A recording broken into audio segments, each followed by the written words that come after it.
വലിയ പ്രതീക്ഷയോടെ ജോലിക്കായിട്ടും പഠനത്തിനായിട്ടുമൊക്കെ മറ്റ് രാജ്യങ്ങളിലേക്കോ മറ്റ് സ്ഥലങ്ങളിലേക്കോ ഒക്കെ പോകുന്ന പലരും നല്ലൊരു ഭാവി തേടി ചെല്ലുന്ന ഇടത്ത് നിന്ന് അതിന് നേരെ വിപരീതമായിരിക്കുന്ന ജീവിത ദുരന്തങ്ങളെ നേടി തിരിച്ചു വരുന്ന, ഒരുപക്ഷെ നമ്മളുടെ എല്ലാ സ്വപ്നങ്ങളെയും തകർത്തുകൊണ്ട് അവർക്ക് നാശങ്ങൾ സംഭവിക്കുന്നതൊക്കെ പലപ്പോഴും നമ്മൾ പലരുടെയും ജീവിതത്തിൽ കണ്ടിട്ടുണ്ട്.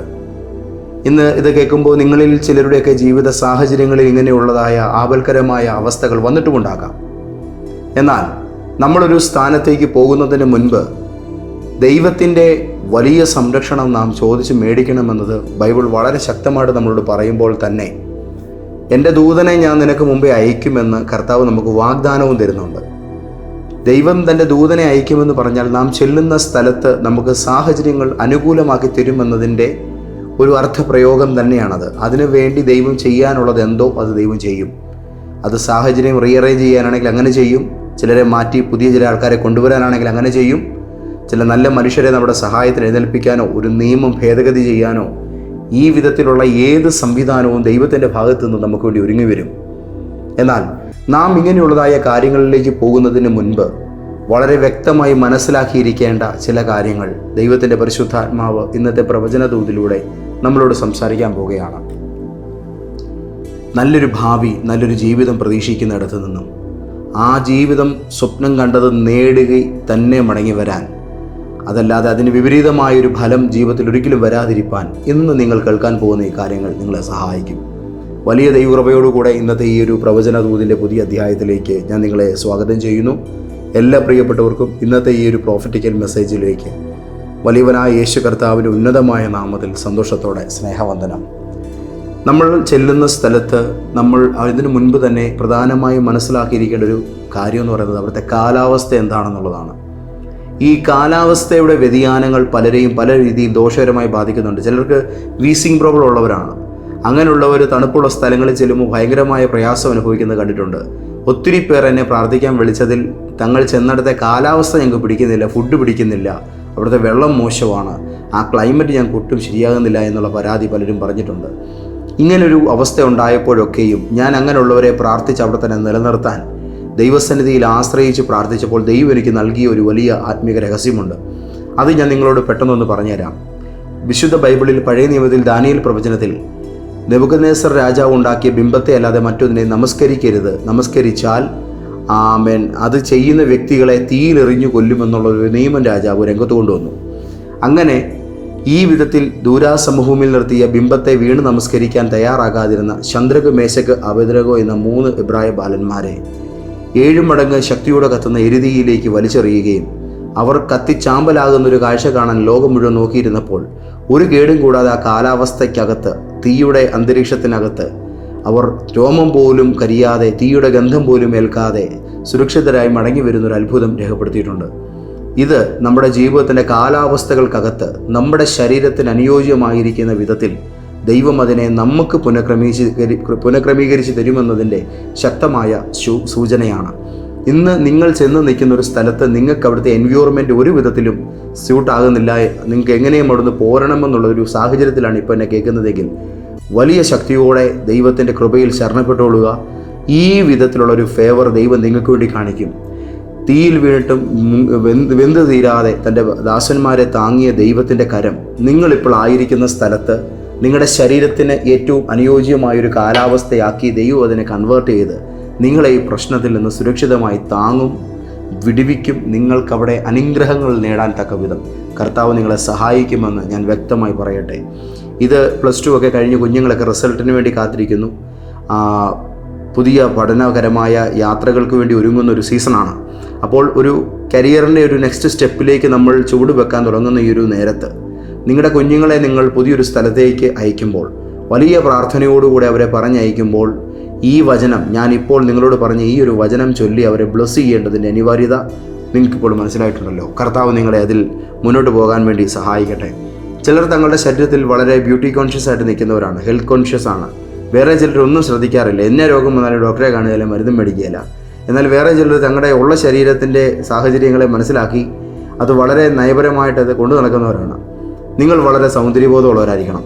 അതുമാത്രമല്ല നല്ല ആരോഗ്യശീലങ്ങളെ പ്രോത്സാഹിപ്പിക്കുന്നവരുമായിരിക്കണം. പ്രിയപ്പെട്ടവരെ, നമ്മുടെ ശരീരം ദൈവത്തിൻ്റെ പരിശുദ്ധാത്മാവിൻ്റെ മന്ദിരമാണ്, ദൈവാത്മാവിൻ്റെ മണിമാളിക തന്നെയാണ്.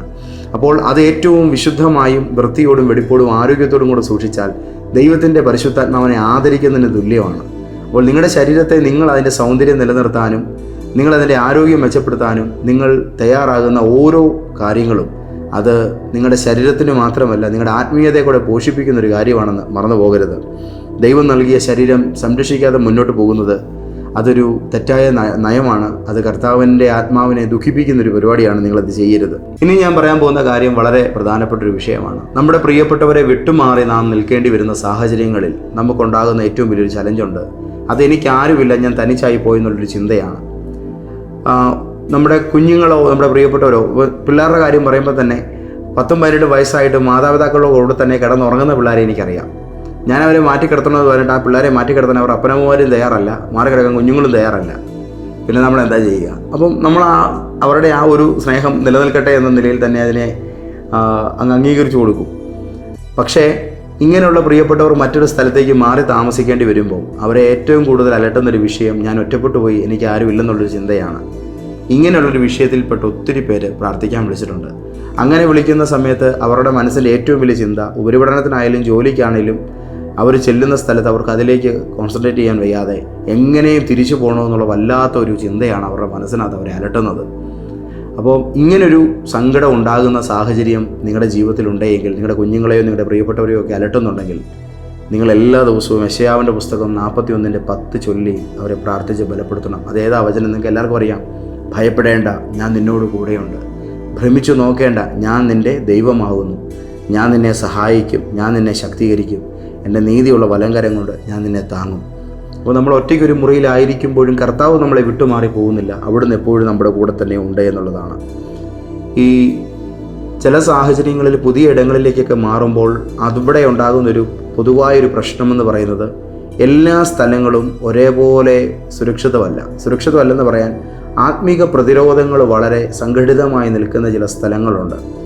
നമ്മൾ പാർക്കുന്ന വീടോ അല്ലെങ്കിൽ നമുക്ക് മറ്റൊരു സ്ഥലത്തേക്ക് ചെല്ലുമ്പോൾ താമസിക്കാൻ കിട്ടുന്ന റൂമോ അതിനു മുൻപ് ബ്ലാക്ക് മാസ് പോലെയൊക്കെയുള്ള കൊള്ളുവരാത്ത കർമ്മങ്ങളൊക്കെ അനുഷ്ഠിക്കുന്ന ആൾക്കാർ ജീവിച്ചിരുന്നത്, ദുർമാന്ത്രിക കർമ്മങ്ങളൊക്കെ ചെയ്യുന്നവർ, ഓജോബോർഡ് പോലുള്ള കാര്യങ്ങളൊക്കെ ഉപയോഗിച്ചിരുന്നവർ ഉണ്ടായിരുന്ന ഒരു ഏരിയ ആണെന്നുണ്ടെങ്കിൽ അങ്ങനെ ഒരു സ്ഥലത്ത് പാർക്കേണ്ടി വരുമ്പോൾ വലിയ തോതിലുള്ള ഭീകരാവസ്ഥകളെ ഇവർ നേരിടും.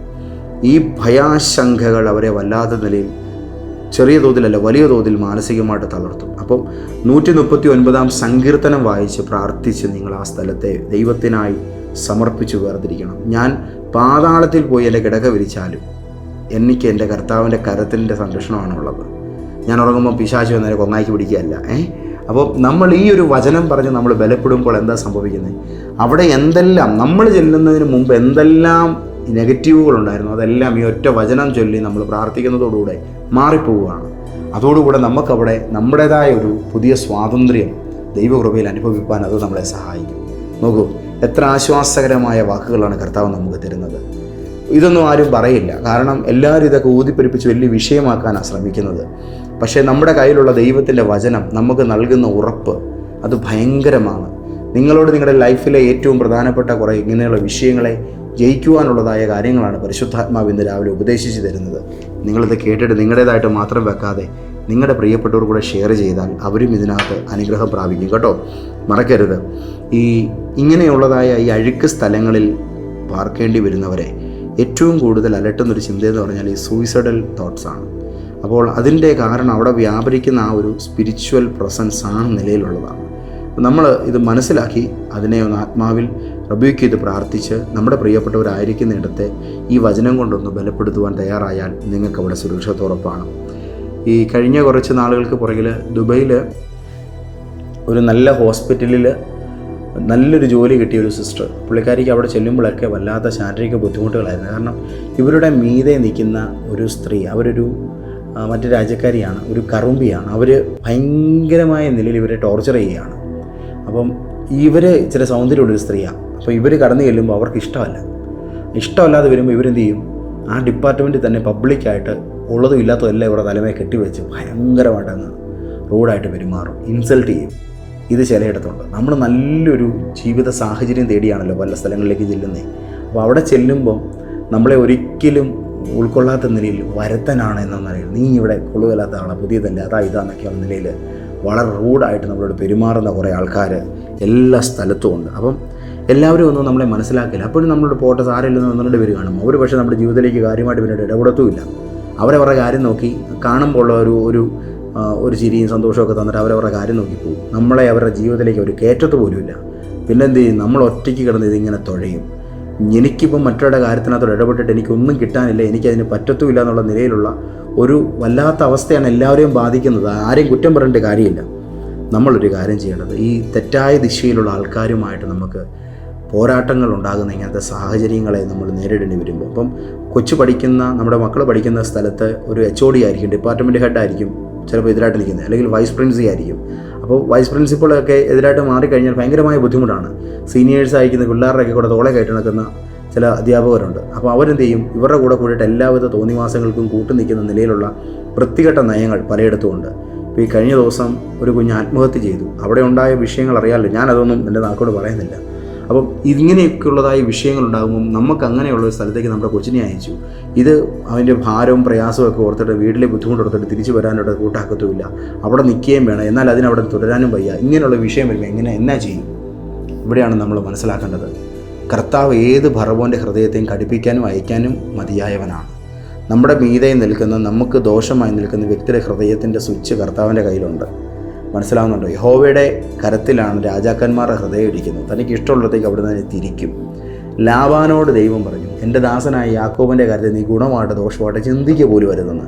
പ്രിയപ്പെട്ടവരെ, നിങ്ങൾക്ക് മറ്റൊരു മേലധികാരിയാലോ മറ്റൊരു വ്യക്തിയാലോ നിങ്ങൾ പോയ പുതിയ സ്ഥലത്ത് ഒട്ടും നിങ്ങൾക്ക് ഉൾക്കൊള്ളാൻ വയ്യാത്ത വിധത്തിലുള്ള പീഡനം നേരിടുന്നുണ്ടെങ്കിൽ ദയവേദി വാക്ക് കേട്ടു, ശക്തമായിട്ട് പ്രാർത്ഥിക്കുമ്പോൾ അവൻ്റെ തല പോകാനല്ല പ്രാർത്ഥിക്കേണ്ടത്, അവരെ അനുഗ്രഹിച്ചാണ് പ്രാർത്ഥിക്കേണ്ടത്. ദൈവസ്നേഹത്തിൻ്റെ പ്രകാശം ആ വ്യക്തിയിലേക്ക് നിറയട്ടെ എന്ന് പറഞ്ഞ് തന്നെ വേണം പ്രാർത്ഥിക്കാൻ. ഈ ഒരു നെഗറ്റീവ് കാര്യങ്ങൾ നമുക്ക് തരുന്ന വ്യക്തികൾക്ക് നേരെ നമ്മൾ നെഗറ്റീവ് പ്രാർത്ഥന അയച്ചാൽ ആ വിഷയത്തിനകത്തൊരു ചേഞ്ച് ഉണ്ടാകാൻ ഒത്തിരി താമസം എടുക്കും.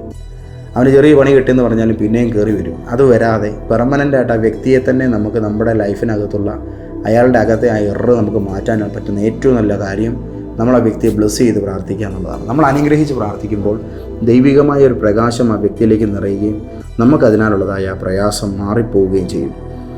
ഈ വേറെ ചിലരെ അലട്ടുന്നൊരു പ്രശ്നം എന്ന് പറഞ്ഞാൽ, ഈ ചെല്ലുന്ന സ്ഥലത്ത് പ്രതീക്ഷയോടെ ചെല്ലുന്നത്. എന്നാൽ ആ പ്രതീക്ഷിച്ചതുപോലെ ഒരു ജോലിയോ പ്രതീക്ഷിച്ചതുപോലെയുള്ളതായ സംവിധാനങ്ങളോ ഒന്നും ലഭിക്കാതെ വരുമ്പം, അയ്യോ ഞാനിവിടെ വന്നിട്ട് പെട്ടുപോയല്ലോ, എനിക്ക് എൻ്റെ പ്രതീക്ഷയും എന്നാൽ ഞാനിവിടെ കാണുന്ന യാഥാർത്ഥ്യവും തമ്മിൽ എൻ്റെ ഡിഫറൻ്റ് ആണ് എന്നുള്ളതായൊരു ചിന്ത വരുമ്പം കരച്ചിലായിരിക്കും പിന്നുള്ള ദിവസങ്ങളിൽ. എന്നാൽ കുടുംബത്തിലുള്ളവരെ ഈ കാര്യം അറിയിക്കാതിരിക്കാൻ വേണ്ടി കരച്ചിൽ മറച്ചു വെക്കുകയും ചെയ്യും.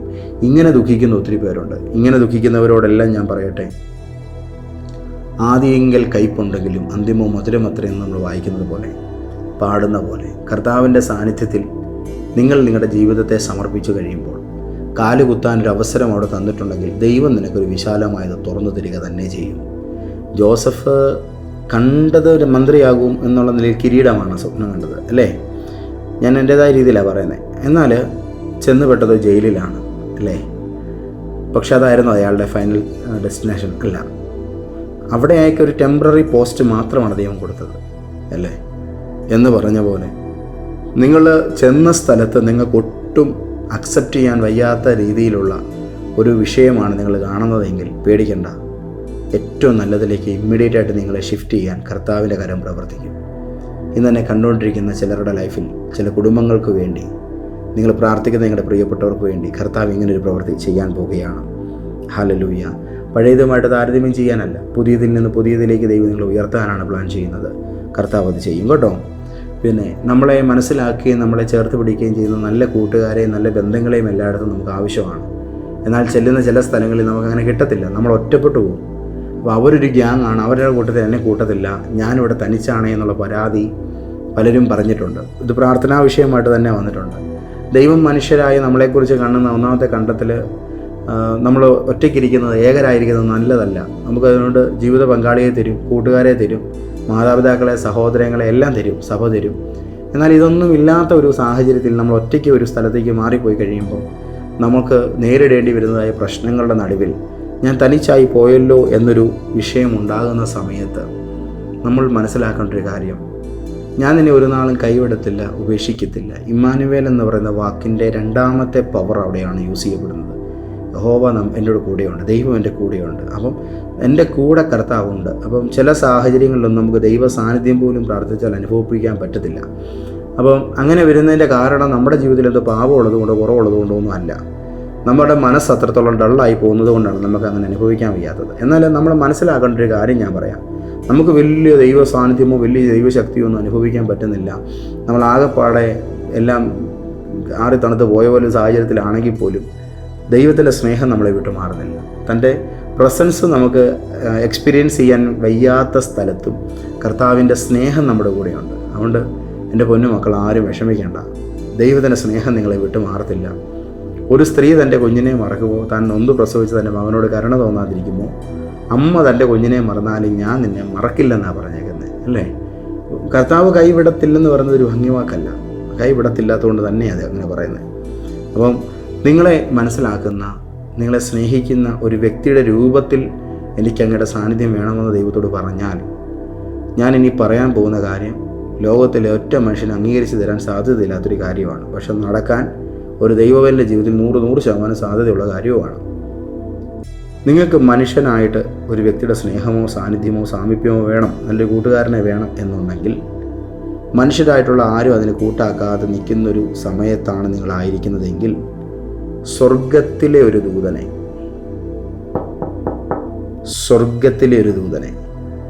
മനുഷ്യരൂപത്തിൽ നിങ്ങളെ ശുശ്രൂഷിക്കേണ്ടതിന് ദൈവം അയക്കുക തന്നെ ചെയ്യും. മതി യഹോവേ മതി, എൻ്റെ പ്രാണനെ എടുക്കണേ എന്ന് ചൂരച്ചെടി തണലിൽ കിടന്ന് കരഞ്ഞ ഏലിയാവിനെക്കുറിച്ച് കേട്ടിട്ടുണ്ടോ? ആ ഏലിയാവിനെ സഹായിക്കാൻ കനലിന്മേൽ ചുട്ട അടയുമായി തൻ്റെ ദൂതനെ ദൈവം അയച്ചതുപോലെ നിങ്ങൾക്ക് വേണ്ടിയും അയക്കും.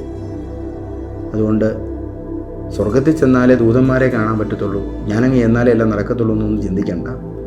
നിങ്ങൾ ദൈവത്തിൻ്റെ കുഞ്ഞായതുകൊണ്ട് യേശു നിങ്ങളുടെ ജീവിത സാഹചര്യങ്ങളുടെ സമ്മർദ്ദങ്ങളുടെ മുമ്പിൽ നിങ്ങൾക്കും നിക്കക്കളിയില്ലാതെ നിങ്ങൾ തകർന്നു പോകുന്നു എന്ന് തോന്നുന്ന ഒരു സാഹചര്യം വരുമ്പോൾ കർത്താവ് കൃത്യമായി തൻ്റെ ജോലി വെടിപ്പായിട്ട് ചെയ്ത് നിങ്ങൾക്ക് അയച്ചു തരേണ്ട സ്വർഗീയ സഹായവും സേവകരെയും എല്ലാം തരും.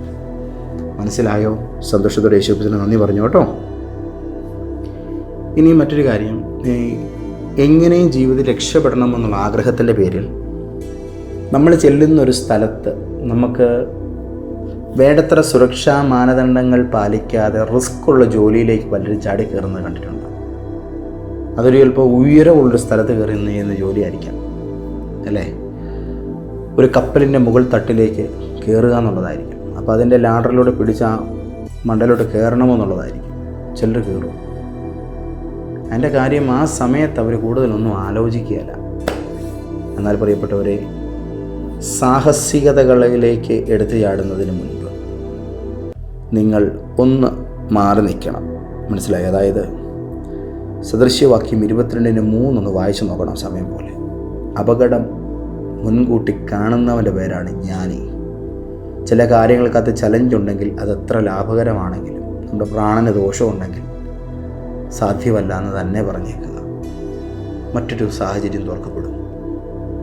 നിങ്ങളൊരിക്കലും മറ്റുള്ളവരുടെ മുമ്പിൽ നിങ്ങളുടെ അമിത ആത്മവിശ്വാസം കാണിക്കാനോ നിങ്ങൾ വലിയ മിടുക്കരാണെന്ന് കാണിക്കാനോ ഇങ്ങനെയുള്ള ഒരു മണ്ടത്തരങ്ങളിലേക്ക് എടുത്ത് ചാടരുത് പ്ലീസ്.